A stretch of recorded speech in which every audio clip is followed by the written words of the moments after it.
Hello everyone, कसे आहात सगळे? तर अपेक्षा करते की मजेतच असाल. आणि आमची होती वेडिंग ॲनिव्हर्सरी दुसऱ्या दिवशी आणि त्याचा प्लॅन आम्ही संध्याकाळी आदल्या दिवशीच आमचं सेलिब्रेशन स्टार्ट झालं होतं आणि ते होतं रात्रीचं डिनर. आम्ही डिनरसाठी बाहेर गेलो होतो आणि बाहेर गेल्यानंतर मी एका छान ठिकाणी गेलो होतो. तिथला ॲम्बियन्स पण खूप छान होता आणि सगळंच छान होतं. हॉटेल छान होती, जेवण छान होतं आणि त्यानंतर आम्ही तिथे छान जेवण एन्जॉय केलं आणि त्यानंतर आमचे पान खाण्याची इच्छा झाली. आम्ही पान खायला गेलो.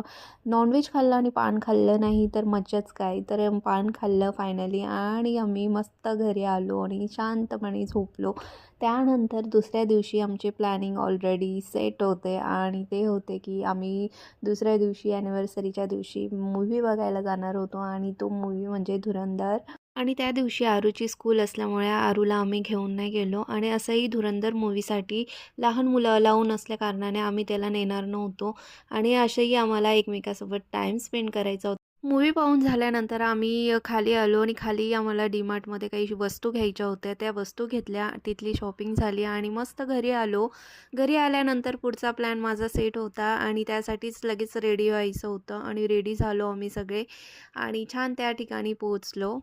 त्यानंतर आम्ही तिथे पोहोचल्यानंतर छान ॲनिव्हर्सरी सेलिब्रेशन केलं. छान केक कट केला, छान फोटोज, व्हिडिओज काढले. आम्ही डान्स देखील केला आणि त्यानंतर माझ्या नवऱ्यासाठी मी एक सरप्राईज गिफ्ट प्लॅन केला होता, तो म्हणजे गोल्ड चेनचा.